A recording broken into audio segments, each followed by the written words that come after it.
Oke, Assalamualaikum warahmatullahi wabarakatuh. Kami dari kelompok 8 OAK, Paralel 4, yang dimana kita akan mempresentasikan mengenai program yang sudah kami buat pas UTS, yaitu program assembly pengacakan bilangan ganjil dan genap. Untuk kelompoknya yang pertama ada Noval Zaki Jatmita, NIM 120, ada Alif Baha, NIM 129, Azila Novadiski, dengan NIM 123 akhirnya, dan saya sendiri Muhammad Azilul Yunus dengan NIM 122. Oke, pertama saya akan membacakan mengenai tujuan program. Tujuan program ini sudah jelas dibuat untuk menentukan apakah suatu bilangan termasuk ganjil atau genap menggunakan bahasa assembly, di mana bilangan yang diuji pada program ini adalah 7. Boleh lanjutkan teman saya?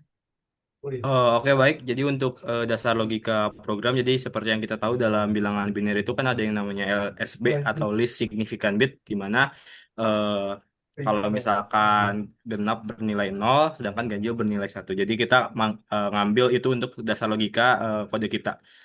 Oke, lanjut.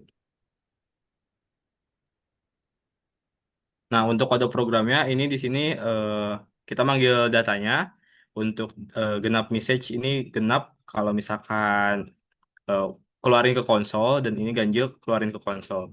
Untuk move AX 7 berarti itu 7 masukin ke register AX, terus N itu dicek kalau misalkan 0 berarti genap. Kalau misalkan yang CMP itu compare, itu untuk ngebandingin hasilnya sama 0. Kalau misalkan hasilnya 0 berarti langsung keluarin konsol genap. Itu untuk kode programnya. Boleh lanjut dengan teman saya. Ya, untuk alur kerja program, di sini eh, langkah demi langkahnya yang pertama ada program menyimpan nilai 7 ke register AX, terus nilai AX dioperasikan dengan N1. Lalu hasil operasi dibandingkan dengan 0 menggunakan CMP atau compare. Jika hasilnya sama dengan 0, maka program berpindah ke label genap.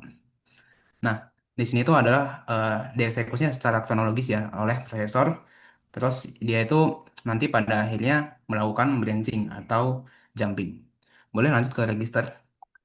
Nah, di sini tuh dia menjelaskan fungsi komponen arsitektur komputer yang terlibat dalam program ini. Nah, itu kegunaannya dia sebagai akumulator data pesan, terus dia itu kayak flag register atau istilah lainnya tuh zero flag. Itu yang dia menentukan perjabangan instruksi JI yang genap. Nah, di sini dia fungsi-fungsinya ada kayak menyimpan nilai awal, terus menyimpan hasil operasi, lalu dia nanti bakal digunakan kembali untuk memuat alamat pesan output. Terus yang flag register dia itu nanti bakal dipengaruhi oleh instruksi compare AX 0, terus dia jadi dasar instruksi JE genap. Boleh lanjut. Baik, selanjutnya di sini ada addressing mode atau mode pengalamatan. Jadi addressing mode ini adalah sebuah instruksi assembly untuk menentukan dari mana data itu diambil, terus di mana datanya disimpan, dan ke bagian mana program itu bakal berpindah. Nah, di sini tuh kita memiliki tiga. Yang pertama ada immediate addressing, branch addressing, sama label atau direct addressing. Nah, yang pertama untuk immediate addressing ini adalah mode pengalamatan ketika nilai operannya itu ditulis langsung di dalam instruksi. Jadi data yang digunakan tidak perlu diambil dari memori terlebih dahulu. Contohnya kalau di sini ada move EX7, NEX1 dan compare EX0. Nah, di sini di masing-masing operand itu nilai 7, 1, dan nilai 0 itu adalah nilai langsung yang dimasukkan ke dalam register EX. Jadi, dia itu nilai langsung atau immediate value. Kemudian selanjutnya itu ada label atau direct addressing, yang dimana di sini adalah mode pengalamatan ketika instruksinya itu mengakses data berdasarkan alamat tertentu. Nah, dalam program ini itu alamat tersebut ditandai menggunakan label. Kalau di sini ada pertama ada ganjil message sama ada genap message. Nah, selanjutnya ada branch addressing, di mana dia adalah mode pengalamatan yang digunakan pada instruksi percabangan atau lompatan. Mode ini menentukan ke bagian mana program akan berpindah berdasarkan kondisi tertentu. Kalau di program ini contohnya ada jump if equals genap. Boleh lanjut? Nah, kemudian materi teknis yang relevan dengan program kami, yang pertama ada representasi bilangan biner. Di sini karena pada program itu kita melakukan pengecekan ganjil genap yang dilakukan berdasarkan bit terakhir dari suatu bilangan.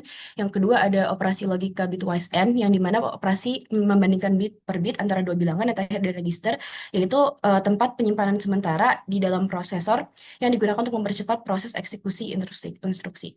Lanjut.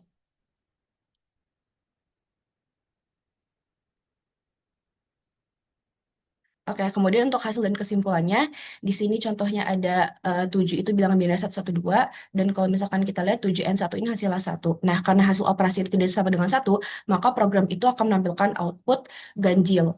Nah, program berhasil menentukan bilangan ganjil atau genap dengan cara memisah bit terakhir menggunakan operasi B2SN. Nah, cara ini sederhana karena tidak memerlukan lagi operasi pembagian.